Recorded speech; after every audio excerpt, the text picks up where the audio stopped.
دنیا کا سب سے پہلا اور سب سے خوفناک طوفان جس نے اس روئے زمین پر رہنے والی ہر چیز کو فنا کر دیا تھا اور اس روئے زمین پر کوئی بھی چیز باقی نہ رہی تھی۔ اس طوفان کے بعد اللہ تبارک و تعالی نے اس روئے زمین پر دوبارہ سے ایک نئی زندگی کو آباد فرمایا۔ پیارو دوستو، یہ طوفان کب آیا تھا اور اس طوفان کے اندر کتنے لوگ بچے تھے، اور وہ بچنے والے لوگ جس کشتی پر سوار تھے اس کشتی کو کہاں بنایا گیا تھا، اور وہ کشتی کتنے وقت میں تیار ہوئی تھی، اور اس کشتی کو کس چیز سے بنایا گیا تھا، اور حضرت نوح علیہ السلام کی کشتی کتنی لمبی اور کتنی چوڑی تھی، اس کی کتنی منزلیں تھیں، اور اس کشتی کے اندر کون کون سی مخلوقات سوار ہوئی تھی، اور کل کتنے افراد حضرت نوح علیہ السلام کی اس کشتی پر سوار ہو کر دنیا کے اس خوفناک طوفان سے بچے تھے، اور شیطان کشتی کے اندر کیوں سوار ہوا تھا، اور یہ کشتی کتنے سال تک اللہ تبارک و تعالیٰ کے اس دردناک طوفان کے اندر تیرتی رہی، اور جب وہ طوفان رک گیا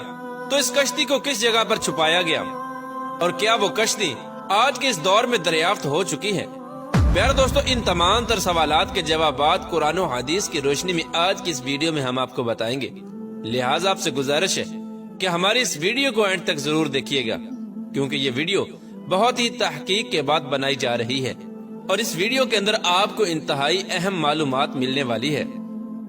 پیارا دوستو، حضرت نوح علیہ السلام کی قوم کفر اور شرک میں غرق ہو چکی تھی اور شیطان کے پیروکار بن چکے تھے۔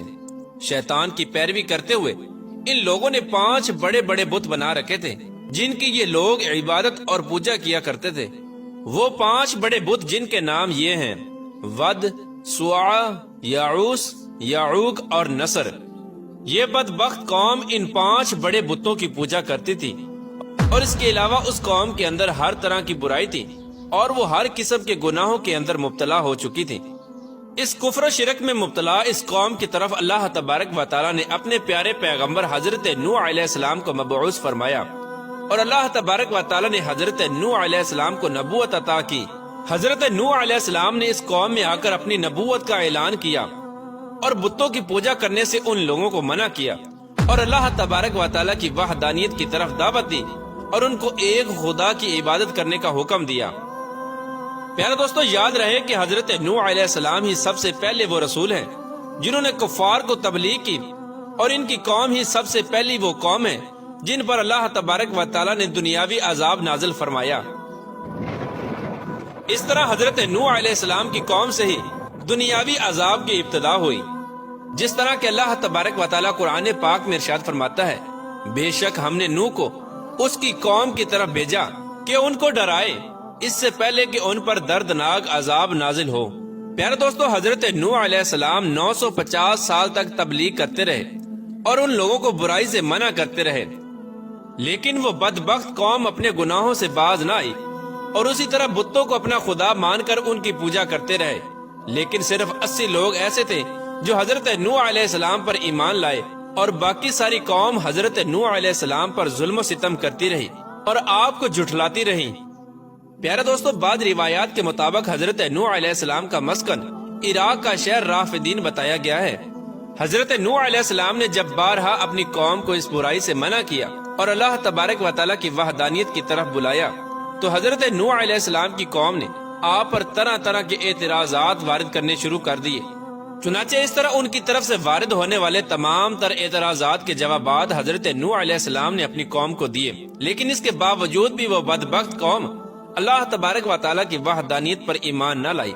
اور الٹا حضرت نوح علیہ السلام سے عذاب الہی کا مطالبہ کرنے لگی، اور حضرت نوح علیہ السلام سے ان کی قوم کہنے لگی کہ اس عذاب کو لے آؤ جس عذاب سے تم ہم کو ڈراتے ہو۔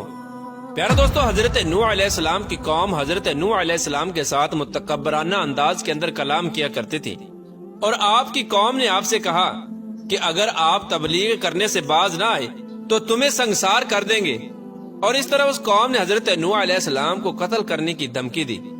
اس قوم کے لوگ معاذ اللہ اتنے بدبخت ہو چکے تھے کہ آپ کی قوم آپ کو پاگل کہہ کر پکارتی، اور مرنے سے پہلے ہر بندہ اپنی اولاد کو یہ نصیحت کرتا کہ حضرت نوح علیہ السلام کی باتوں پر کان نہ دھرنا اور نہ ہی ان پر ایمان لے کے آنا، معاذ اللہ وہ دیوانے ہیں۔ پیارے دوستو، حضرت نوح علیہ السلام کی 950 سال کی تبلیغ کے باوجود بھی جب یہ قوم ایمان نہ لائی تو اس وقت اللہ تبارک و تعالی نے حضرت نوح علیہ السلام کی طرف وحی بھیجی کہ جو ایمان لا چکے ہیں ان کے علاوہ اب آپ پر کوئی ایمان نہ لائے گا۔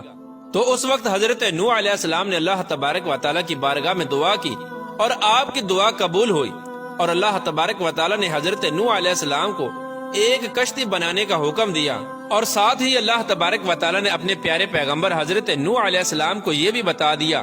کہ کشتی میں سوار ہونے والوں کے علاوہ دنیا کی تمام تر مخلوقات کو تباہ و برباد کر دیا جائے گا، اور اس روئے زمین پر کوئی بھی چیز باقی نہ رہے گی، جس طرح کہ اللہ تبارک و تعالی قرآن پاک میں ارشاد فرماتا ہے۔ اور نوح علیہ السلام کو وحی ہوئی کہ تمہاری قوم سے مسلمان نہ ہوں گے مگر جتنے ایمان لا چکے، تو غم نہ کھاؤ اس پر جو وہ کرتے ہیں، اور کشتی بنا ہمارے سامنے اور ہمارے حکم سے، اور ظالموں کے بارے میں مجھ سے بات نہ کرنا، وہ ضرور ڈوبائے جائیں گے۔ اور نوح علیہ السلام کشتی بناتے ہیں، اور جب اس کی قوم کے سردار اس پر گزرتے ہیں تو حضرت نوح علیہ السلام پر ہنستے ہیں۔ نوح علیہ السلام بولے، اگر تم ہم پر ہنستے ہو تو ایک وقت ہم تم پر ہنسیں گے جیسا کہ تم لوگ ہم پر ہنستے ہو، تو اب جان جاؤ گے کہ کس پر آتا ہے وہ عذاب کہ اسے رسوا کرے، اور اترتا ہے وہ عذاب جو ہمیشہ رہے۔ اس طرح اللہ تبارک و تعالیٰ کا حکم پاتے ہی حضرت نوح علیہ السلام اللہ تبارک و تعالیٰ کے حکم کے مطابق کشتی بنانے کی تیاری کرنے لگے۔ آپ نے اللہ تبارک و تعالیٰ کے حکم کے مطابق شہر سے باہر کشتی بنانے کا ارادہ کیا۔ ابھی طوفان آنے میں 200 سال باقی تھے۔ حضرت نوح علیہ السلام کو کشتی بنانے کے لیے ایک خاص قسم کی لکڑی کی ضرورت تھی،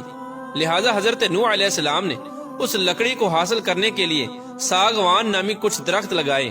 جن کی لکڑی بہت مضبوط ہوتی ہے۔ یہ درخت 100 سال میں تیار ہوئے۔ اس کے بعد حضرت نوح علیہ السلام نے ایمان